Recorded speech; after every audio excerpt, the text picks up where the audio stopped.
अस्सलाम वालेकुम। मेरा नाम एहसान अहमद है और कोर्ट रिपोर्टिंग से मुतल्लिक अदालती अमूर से मुतल्लिक ये मेरा पहला बाकायदा व्लॉग है। आज लाहौर हाई कोर्ट में कुछ अहम केसेस जो हैं वो ज़ेर समाअत थे, उनकी तफसील मैं आपके साथ शेयर करता हूँ। पहला केस जो है जो सुबह मैंने सुना जो ज़ेर समाअत रहा जस्टिस आबिद हुसैन चट्टा साहब की अदालत में, जो कम से कम मेरे लिए बड़ी अहमियत का हामिल था। वो केस ये था कि एक खातून वकील हैं एडवोकेट इज़्ज़त फ़ातिमा, इन्होंने दरख्वास्त दायर की थी लाहौर हाई कोर्ट से कि 26 फरवरी 2024 को जब PSL के मैचेस हो रहे थे तो जो पटिशनर है वो PSL मैच देखने के लिए जाता है कज़ाफ़ी स्टेडियम में, और उसने हाथ में जो फ़लस्तीन है उसे इज़हार यकजहती के लिए एक तो झंडा पकड़ा होता है और दूसरा किफ़ाया नामी जो एक रुमाल है फ़लस्तीन से इज़हार यकजहती के लिए वो उसने पहना होता है। तो जो सिक्योरिटी हुकाम होते हैं वो उसको उसके अंदर दाखिल नहीं होने देते, हॉल के अंदर नहीं दाखिल होने देते। वो कहते हैं कि हमें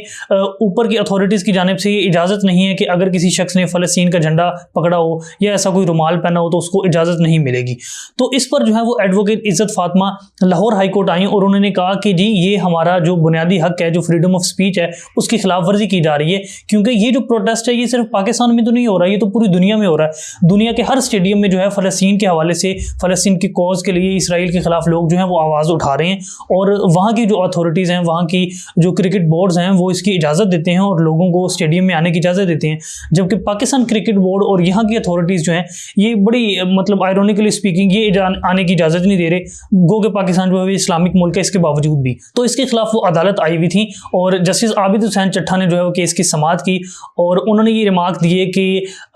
ये जो है वो फ़रीक़ैन की मर्ज़ी है, पाकिस्तान क्रिकेट बोर्ड और जो दीगर फ़रीक़ैन बनाए गए हैं इस दरख्वास्त में उनकी मर्ज़ी है, अगर वो आपको स्टेडियम के अंदर नहीं आने की इजाज़त दे रहे तो आप कहीं और चले जाएं। तो ये उनके रिमार्क्स है और इसके बाद उन्होंने जो है वो दरख्वास्त को खारिज कर दिया। उन्होंने कहा कि ये मेंटेनेबल नहीं है, ये काबिल समाअत नहीं है, लिहाजा ये दरख्वास्त जो है वो आपकी नहीं मानी जाएगी और इसको खारिज कर दिया। तो बाद में मेरी जब एडवोकेट साहिबा से बात भी हुई तो उनका ये कहना था कि मेरी कोशिश है कि मैं दोबारा जो है इस दरख्वास्त को या तो फाइल करूँ चेंजिंग करके एक नए पटिशनर के साथ, या फिर मैं इसको ICA में यानी इंट्रा कोर्ट अपील फाइल करूँ, यानी कि लाहौर हाई कोर्ट में ही दोबारा इसको फाइल करूँ कि जो जज साहब हैं इन्होंने मेरी दरख्वास्त को सही से नहीं सुना या मुझे जो रिलीफ था जो बनता था वो नहीं मिला, तो अब जो है मैं दोबारा अदालत से रुजू कर रही हूँ। तो अब देखते हैं इस पर क्या होगा आने वाले दिनों में। और दूसरा एक बड़ा अहम केस जो है जो पब्लिक इंटरेस्ट से मुतल्लिक है, जो ज़ेर समाअत था लाहौर हाई कोर्ट के जस्टिस अली ज़िया बाजवा साहब के पास, वो केस ये है कि बहुत से लोग जो हैं वो अगर किसी मामले में किसी मुकदमे में नॉमिनेट होते हैं, नामजद होते हैं, मिसाल के तौर पर किसी के ऊपर इक़दाम कत्ल का मुकदमा है या चोरी का मुकदमा है या कोई भी और मुकदमा है, वो उसमें नॉमिनेट हो जाते हैं। अच्छा, उसके बाद अगर वो उसमें बाइज़्ज़त बरी हो जाते हैं, अदालत ट्रायल के बाद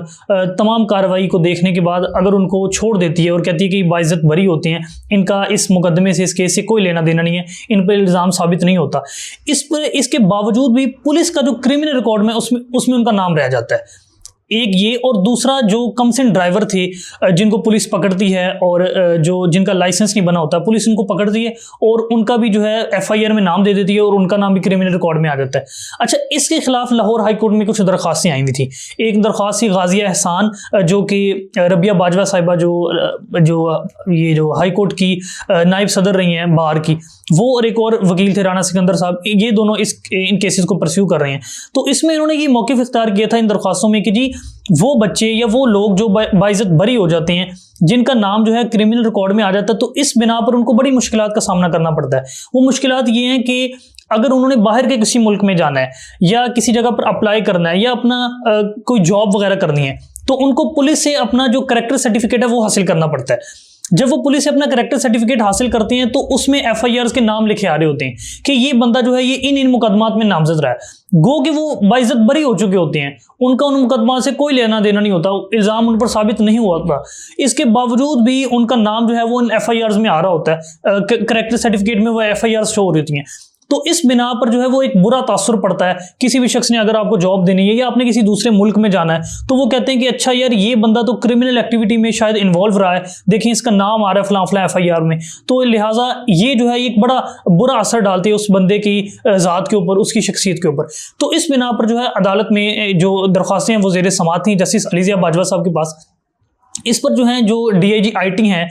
जो आईटी ब्रांच है पंजाब पुलिस की, उसके जो डीआईजी हैं वो उन्होंने अदालत में पेश होना था, मगर वो आज पेश नहीं हुए बैरून मुल्क होने की वजह से। उन्होंने एक समात पर ये यकीन दहानी कराई थी कि हम इन बच्चों के जो कमसिन ड्राइवर हैं और वो लोग जो बाइज्जत बरी हो जाते हैं उनके नाम हम क्रिमिनल रिकॉर्ड से निकाल देंगे, यानी कि जब वो करैक्टर सर्टिफिकेट हासिल करेंगे तो उनका नाम नहीं आएगा। लेकिन इसके बावजूद भी अभी तक उनका नाम आ रहा है। तो इस पर अदालत ने ये कहा था कि आपके जो डीआईजी हैं वो ये यकीन दहानी करा चुके हैं अदालत को कि इन बच्चों के नाम या बाइज्जत बरी हो जाने वालों के नाम जो हैं क्रिमिनल रिकॉर्ड में नहीं आएंगे, इसके बावजूद भी उनके नाम आ रहे हैं। तो लिहाजा अब जो आइंदा समात होगी 8 मार्च को जुमे वाले दिन, तो उसमें आप एक कंप्लाइंस रिपोर्ट, एक तामीली रिपोर्ट जो है वो जमा करवाएं अदालत में और उसमें बताएं कि आप क्या करना चाह रहे हैं, कि आपने नाम निकालने हैं या नहीं निकालने हैं, और अदालती हुक्म के बावजूद आप क्यों नाम नहीं निकाल रहे हैं। तो इस हवाले से जो है अगली समात पर जो है वो रिपोर्ट मांगी गई है अदालत की जानिब से पुलिस की तरफ से। और जो कामरान आदिल हैं डीआईजी लीगल,